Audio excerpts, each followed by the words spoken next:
আসসালামু আলাইকুম রহমতুল্লাহি ওয়া বারাকাতুহু।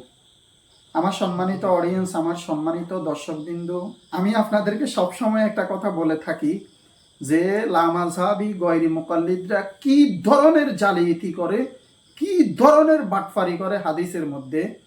আপনাদেরকে তো আমি বুঝাইতে পারতেছি না।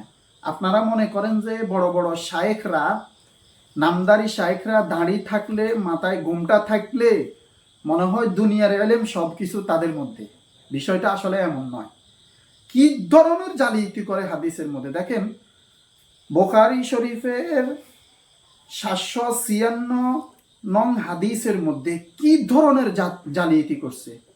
রাসূল করিম সাল্লাল্লাহু আলাইহি ওয়াসাল্লাম একটি হাদিসের মধ্যে বললেন, এই হাদিসটি আপনারা প্রত্যেকেই শুনেন, সব সময় শুনেন, ওলামায়ে কেরাম সব সময় বলেন যে বাল্লিগু আন্নি ওয়ালাউ আয়া, আমার পক্ষ হতে একটি বাণী হলেও পৌঁছায়া দাও।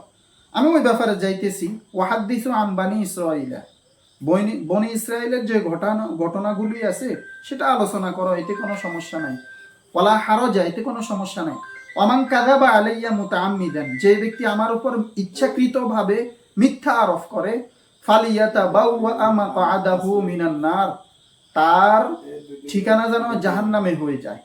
এখন দেখেন বুখারী শরীফের ৭৫৬ নং হাদিসের মধ্যে কি ধরনের জালিয়াতি করছে। হাদিসটি হলো এই, ওয়াকালা রাসূলুল্লাহ সাল্লাল্লাহু আলাইহি ওয়াসাল্লাম লা সালাতা লিমান লাম ইয়াকরা বিফাতিহাতিল কিতাব। রাসূল করিম সাল্লাল্লাহু আলাইহি ওয়াসাল্লাম এই হাদিসের মধ্যে বলেন লা সালাতা, খেয়াল করেন, লা সালাতা লিমান লাম ইয়াকরা বিফাতিহাতিল কিতাব, যেই ব্যক্তি নামাজের মধ্যে সূরাতুল ফাতিহা না পড়বে তার নামাজ হবে না।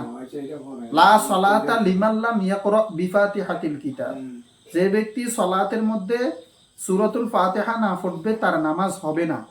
হাদিসের মধ্যে আছে এটা, আপনারা প্রয়োজন হলে দেখে নিতে পারেন। ভালো করি আমি বলতেছি, বুখারী শরীফের ৭৫৬ নং হাদিসের মধ্যে আপনারা বাংলা খোঁজ করলে পাবেন না। কোনো হক্কানি উলামায়ে কেরাম যে আরবি কিতাব পড়তে জানে তার শরণাপন্ন হয়ে তাকে জিজ্ঞাসা করবেন যে বুখারী শরীফের ৭৫৬ নং হাদিসের মধ্যে কি বলা আছে।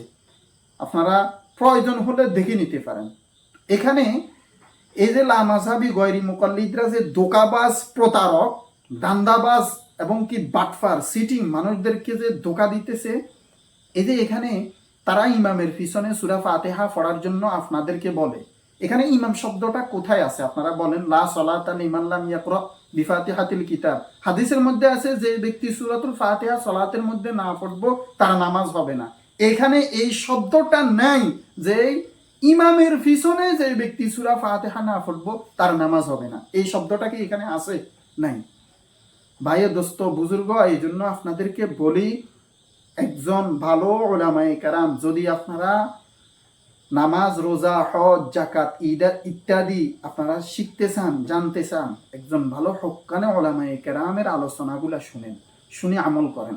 এইসব বাটফার, সিটিং যারা হাদিসের মধ্যে জালিয়াতি করে, যে শব্দটা রাসূল বলে নয়, এই শব্দটা আমি আর আপনি যদি ঢুকাই, তাহলে আমাদের রাসূলের হাদিস অনুসারে মিশকাতুল মাসাবিহ কিতাবের মধ্যে যে হাদিসটি আছে, বুখারীর মধ্যে যে হাদিসটি আছে যে ওমান কাযাবা আলাইয়া মুতাআম্মিদান ফালিয়াতাবাওয়া মাকআদাহু মিনান নার, যে ব্যক্তি আমার উপর ইচ্ছাকৃতভাবে মিথ্যা আরোপ করে, রাসূল বলেন ফালিয়াতাবাওয়া মাকআদাহু মিনান নার, তার ঠিকানা হলো জাহান্নাম। এখন আপনারা বলেন, এরা যে হাদিসের মধ্যে যোগ করে এবং বিয়োগ করে, তাদের ঠিকানা কোথায়? আপনারা কমেন্টে এসে বলে যাবেন, আমি কিছু বলবো না। আল্লাহ পাক রব্বুল আলামিন আমাকে আপনাদের প্রত্যেককে এই কথাগুলো বুঝার তৌফিক দান করুক। ওয়া মা আলাইনা ইল্লাল বালাগ।